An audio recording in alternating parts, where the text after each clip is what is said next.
नमस्कार, सूबा बोलेगा के कार्यक्रम में आपका स्वागत है। मैं हूं आरिश अजहर आपके साथ और आज हम बात करेंगे कांवड़, सुप्रीम कोर्ट और सियासत।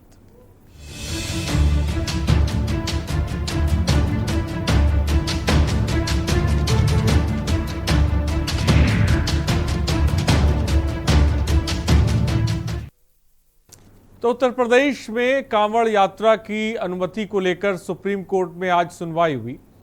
सुनवाई के बाद सुप्रीम कोर्ट ने यूपी सरकार से कहा कि या तो वह सांकेतिक कांवड़ यात्रा आयोजित करने पर पुनर्विचार करे या हमें आदेश पारित करेंगे।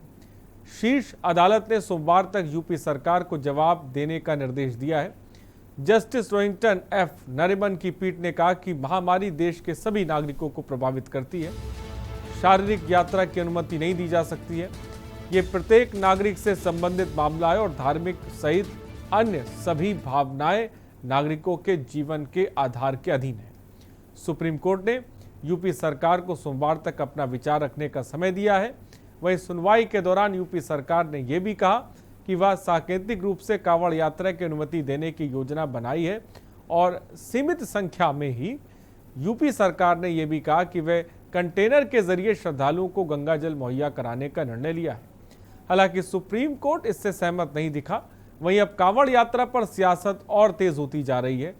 कोरोना की संभावित तीसरी लहर के बीच कांवड़ यात्रा की अनुमति पर समाजवादी पार्टी के प्रवक्ता अनुराग भदौरिया ने कहा कि सबके स्वास्थ्य की चिंता करना सरकार की अहम जिम्मेदारी होती है।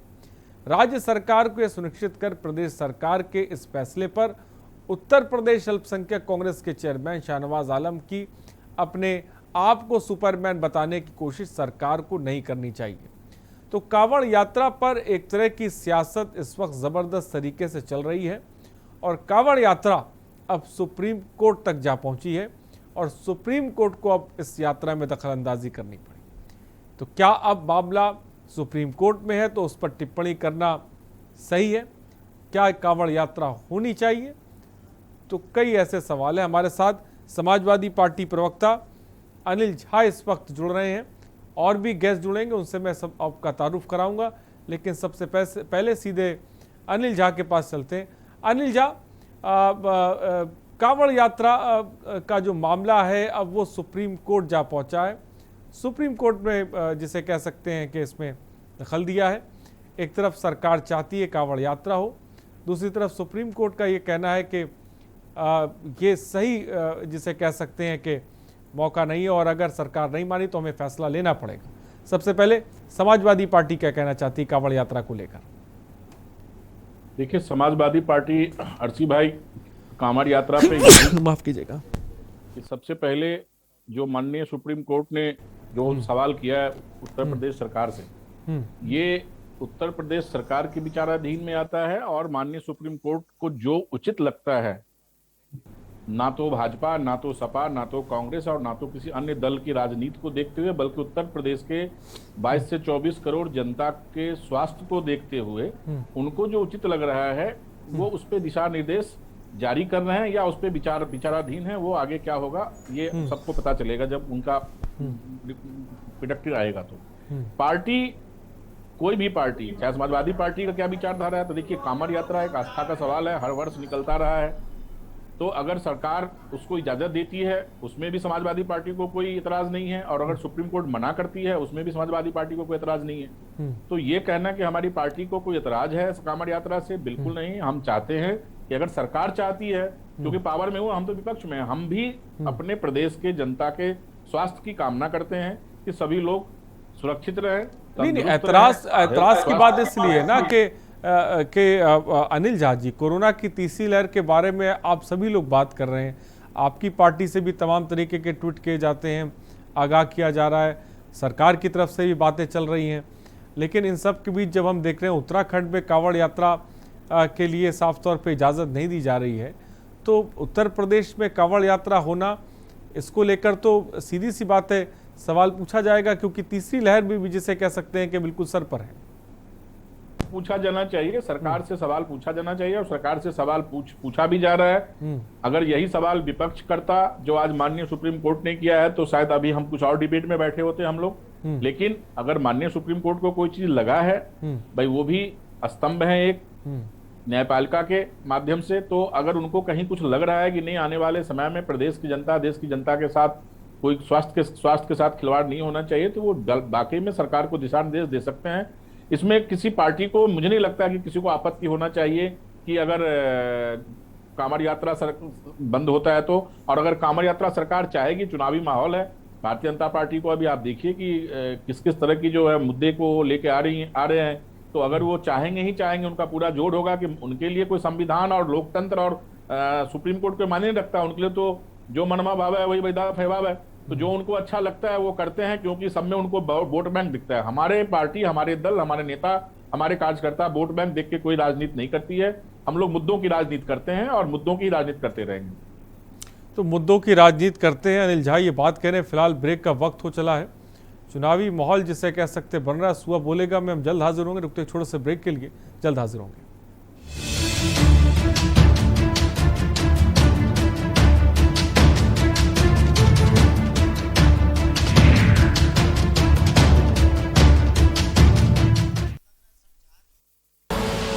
आप देख रहे हैं के न्यूज, खबरों का सारथी। कहाँ जा रहे हो? दुकान पर बैठो और इसे आगे बढ़ाओ। पापा, दुकान आगे बढ़ाने के लिए मुझे दुकान पे बैठने की जरूरत नहीं है। बस बातें करवा लो इनसे।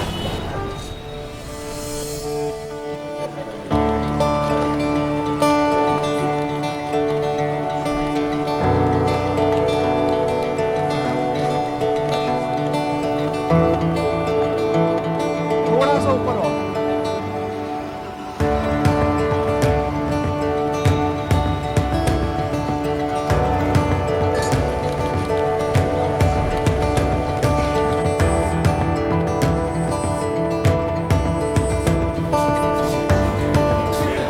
लो जी मैडम, आपके 4 किलो लड्डू। बेटा इनके लड्डू पैक कराओ। क्यों पापा, बढ़ गई ना दुकान आगे? हाँ बेटा, अब तक सबकी खुशी के लिए मिठाई खिलाई है, मगर आज अपने बेटे के हुनर के लिए खुद खाऊंगा। जब खिलकर निकलता है स्किल, तो सलाम करता है हर दिल। DSEU, इंडिया की पहली स्किल एंड एंटरप्रेन्योरशिप यूनिवर्सिटी, जहां ऐसे कोर्सेज में हैं डिग्रीज और डिप्लोमास जो बेटर फ्यूचर की ओर ले जाएंगे आपको।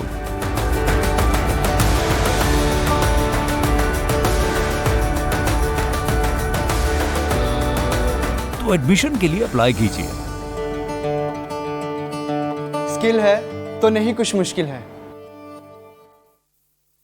खुदी को आजमाया है तो ये अंदाज आया है, खुदी को आजमाया है तो ये अंदाज आया है। तुम में भी मैं हूं, शुद्ध प्लस पान मसाला।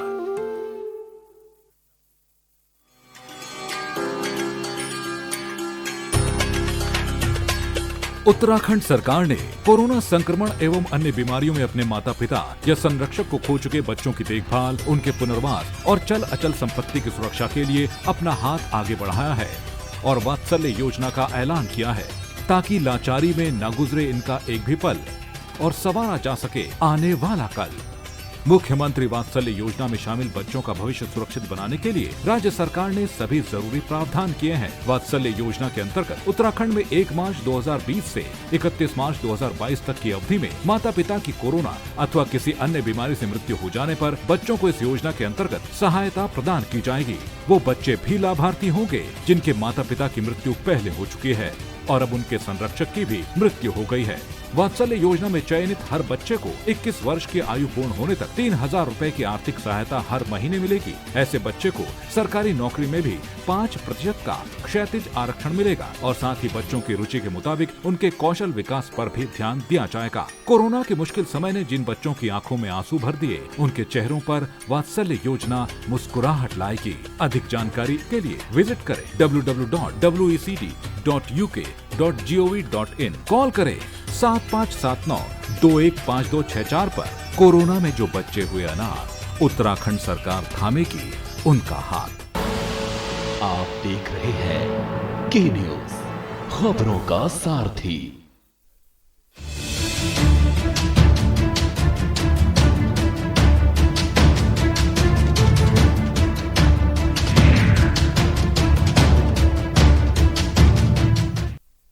ब्रेक के बाद आपका स्वागत है। कांवड़, सुप्रीम कोर्ट और सियासत, जिस पर आज हम सुबह बोलेगा में बात कर रहे हैं। नंबर्स फ्लैश हो रहे हैं, आप कॉल कर सकते हैं। इस डिबेट का आप भी हिस्सा बन सकते हैं। कांवड़ यात्रा होनी चाहिए या नहीं होनी चाहिए, इसको लेकर आप भी अपनी राय हमारे चैनल पर इस वक्त रख सकते हैं। हमारे साथ दो गेस्ट और जुड़े, उनसे आपका तारुफ कराते चले। प्राची प्रताप अभिवक्ता है सुप्रीम कोर्ट के, इस वक्त हमारे साथ जुड़ गई हैं। प्राची, आपका बहुत बहुत स्वागत है। सीधे इस वक्त आपको लेकर चलते हैं लखनऊ। प्रियंका गांधी कुछ कह रही हैं, सीधे।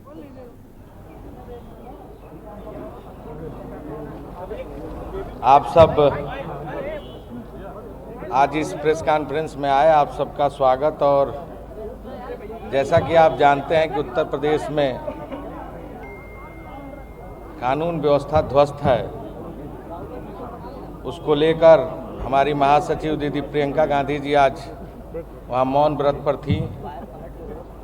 विस्तार से आपके बीच में अपने विचारों को साझा करेंगी। हम आग्रह करेंगे महासचिव दीदी प्रियंका गांधी जी से कि वो अपने विचारों को आपके बीच में साझा करें। सबसे पहले तो मैं कांग्रेस के तमाम कार्यकर्ताओं को धन्यवाद देना चाहती हूँ कि आप सब आज यहाँ आए हैं। इसके साथ साथ मैं आपसे क्षमा मांगती हूँ कि आप काफ़ी समय से इंतज़ार कर रहे हैं, आपको असुविधा भी हुई होगी। तो देखिए, मौन मैंने इसलिए रखा ताकि मेरे देशवासियों का ध्यान इस बात पर आकर्षित हो कि उत्तर प्रदेश में संविधान को नष्ट किया जा रहा है, लोकतंत्र का चीरहरण हो रहा है। कल नरेंद्र मोदी जी, प्रधानमंत्री जी यहाँ आए, उन्होंने दो चीज़ कही। सबसे पहले तो योगी जी को एक प्रमाण पत्र दिया कि कोरोना की दूसरी लहर में उन्होंने कितना अच्छा कार्य किया। दूसरी बात उन्होंने कही कि उत्तर प्रदेश में अब विकासवाद है। तो मैं पूछना चाहती हूँ कि ये कैसा विकासवाद है कि जब कोरोना की दूसरी लहर चल रही थी तब तो आपने पंचायत के चुनाव करवाए। उस समय कितने लोग कोरोना से संक्रमित हुए, कैसी व्यवस्था थी आपकी, कितने अध्यापक कोरोना से कितनों की मृत्यु हुई। लेकिन आपने पंचायत के चुनाव कराए क्योंकि आपने सोचा कि चुनाव का परिणाम आपके पक्ष में आएगा। आपके पक्ष में उस तरह आपके इच्छा अनुसार नहीं आया। तो अब जब जिला पंचायत के अध्यक्षों और ब्लॉक प्रमुखों का चुनाव है तो आपने हिंसा फैला दी। आपका प्रशासन, आपकी पुलिस उम्मीदवारों का अपहरण कर रही है। उम्मीदवार नामांकन पत्र भरने जा रहा है, आप उसको उठा के ले जा रहे हैं। नामांकन पत्र फाड़े जा रहे हैं। जो महिला उम्मीदवार हैं उनको मारा पीटा जा रहा है, उनके वस्त्र खींचे जा रहे हैं। तमाम जिलों में प्रशासन धमकी दे रहा है सदस्यों को कि किसको वोट देना चाहिए। कहीं पे बम फूट रही है, कहीं पे आप हिंसा करा रहे हैं, गोली मरवा रहे हैं। क्या हो रहा है इस प्रदेश में? और क्या आप सोचते हैं कि जनता मौन रहेगी, विपक्ष मौन रहेगा, कोई कुछ नहीं कहेगा? इस तरह की जो अराजकता उत्तर प्रदेश की सरकार खुद फैला रही है, वे इसीलिए कर रही है क्योंकि ये पूरी तरह से नाकाम रही है।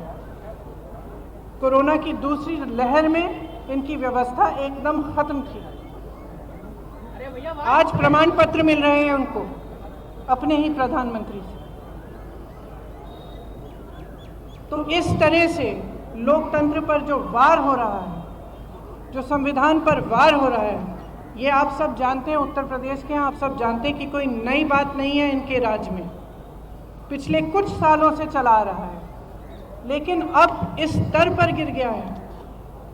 प्रशासन, पुलिस, हर चीज़ का इस्तेमाल इसीलिए किया जा रहा है कि लोकतंत्र यहाँ से ख़त्म हो जाए। तो हम लोकतंत्र के पक्ष में खड़े होने के लिए आए हैं जनता के पक्ष में बोलने के लिए आए हैं कि हम ऐसा होने नहीं देंगे।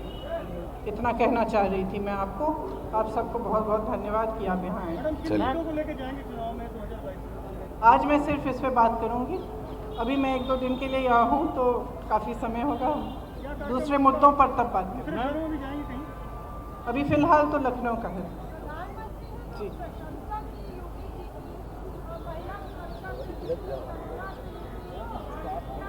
देखिए, या तो उनको दिख नहीं रहा है क्या हो रहा है इस प्रदेश में। अगर महिला सुरक्षा पर योगी जी और उनके प्रशासन को वो प्रशंसा कर सकते हैं, तो आप महिला हैं, आप जानती हैं कि यूपी में क्या हो रहा है। हम सब ने देखा है कि क्या हो रहा है। कितनी बार हम यहाँ आए हैं, हमने प्रदर्शन इसलिए किया है क्योंकि महिला इस प्रदेश में पूरी तरह से असुरक्षित है। उसके लिए क्या किया है इस सरकार ने? मैम, पंजाब कांग्रेस के अध्यक्ष पंजाब की बात अभी हम मत करते। धन्यवाद धन्यवाद धन्यवाद जी। अभी मैंने बताया कि मुद्दा यही था कि लोकतंत्र पर वार हो रहा है, संविधान को नष्ट करने की पूरी कोशिश हो रही है और सरकार खुद कोशिश कर रही है और उनके पीछे मोदी जी का हाथ है, जो आकर यहाँ पे उनकी प्रशंसा कर रहे हैं, उन्हें बधाई दे रहे हैं पंचायत चुनाव के लिए, जबकि पंचायत चुनाव में पूरी तरह से हिंसा इन्होंने फैलाई है और अराजकता होने दी है। धन्यवाद। धन्यवाद। आप सब कॉन्फ्रेंस कर रही थी पार्टी कार्यालय से।